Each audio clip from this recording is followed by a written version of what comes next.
Muntik to. Kamuntik na mag-overheat. Kamuntik na mag-overheat. Tanso ulit. May gold. Siyempre, out with the old, in with the new. Damn. Pare, ano masasabi mo? Shoutout Evercool. Evercool, baka yan eh. Pati na sa bulsa. Inuunti-unti nyo ako ha. Ayun o, Marisol Vlog. May bago tayong customer na naman. Pare, ikaw na naman? Ikaw na naman? Sayo mo, Jay? Ha? Para ka naman iba i-upload din. Buong mundo to pare. Parang hindi lalaki yung puta. Pakita niya si Mark Zuckerberg. Ano ba to? Ayun o, ngayon, nagpagawa na to nagpapalit ng mga cover, gaskets, VTEC solenoid na gasket ulit. Tapos, ngayon, ito naman. Nagkatumor. Nagkatumor pare, no? Tansu pa. Very good talaga.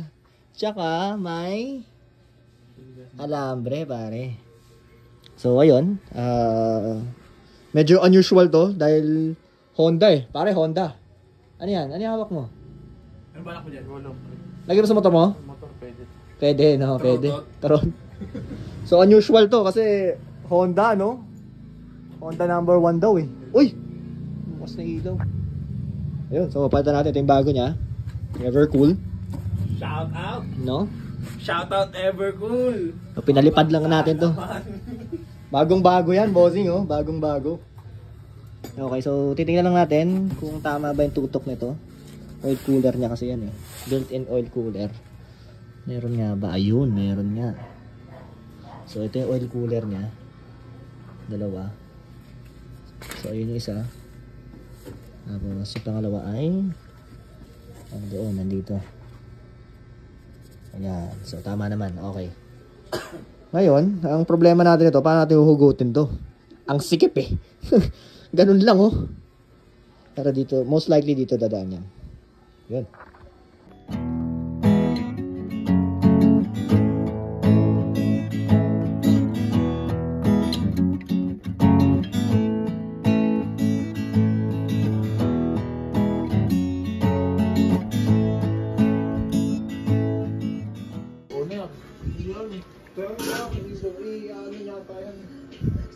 Matakbo yung mayari oh. Matakbo yung mayari. Yung takot ka dito? Hindi naman ah. Pogi mo pare ah.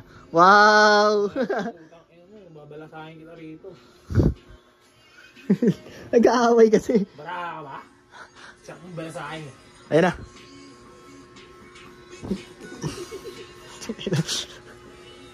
Tanso nga pare oh. Tansong-tanso talaga. Pwede sa... Tingnan ko ba? Nawala. Kagyo nga. Wala na to, idol. Oo, yun o. Putol-tulo. Ano na yun, idol? Ginagawa yan, pre. Makan na ba, no? Gago, benta mo hindi. Gago. Tuloy.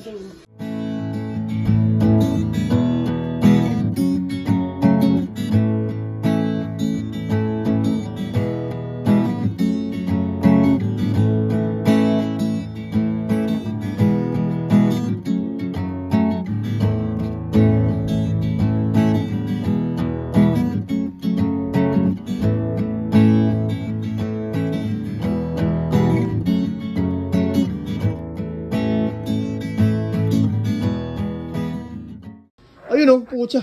Nagawa din nating ikabit, no? Talagang... Siyempre. Ang hirap kanina eh, no? Tapon mo na to. Laban eh. Tapon mo na yan. Laban. Binaba namin yung yung...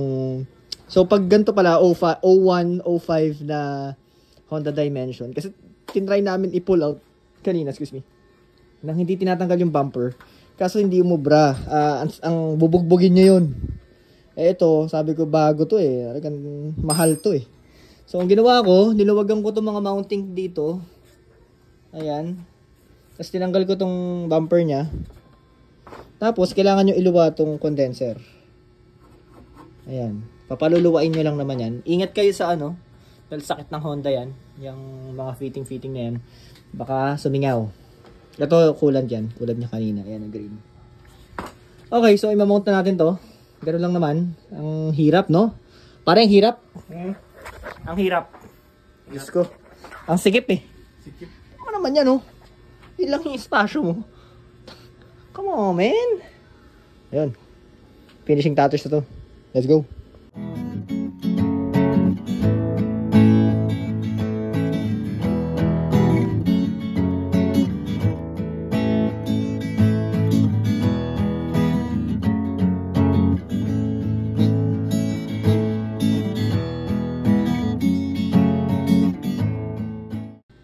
Ayun, so nakabit na namin. Nakapaglinis na and all. So whenever magpapalit kayo ng radiator parts or radiator mismo ng ganito, Honda Dimension, kailangan yung tanggalin tong bumper, tapos yung etong condenser dapat isasayaw na siya, huhugutin nyo siya bago mapasok yung radiator. So ayun. So pakita ko sa inyo,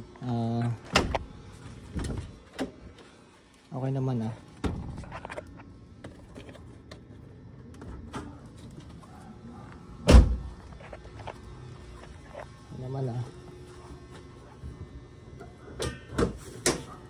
So ayan, bago na rin yung bago na rin yung rod cap nya and all. So nag-leak na rin tayo na naman tumatagas. Ayun, so tedious work lang talaga yung pag Honda Dimension kasi masikip. Good. Nag-flashing kasi kami. Ayan. Yun. So again, this is DC Works. Always maintain your car. Always love your car. This is a new episode. Honda. Specifically Nissan tayo. So ayun. Again, I'll see you in the next vlog. Thank you for watching. Bye.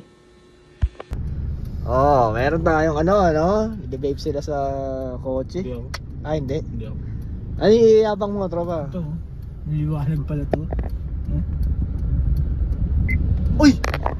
Iluminaan. Pag gusto mo magtipid ng kuryente. Sa angas. Ina. Angas yan, bay! Ilan taon na sa akin yan.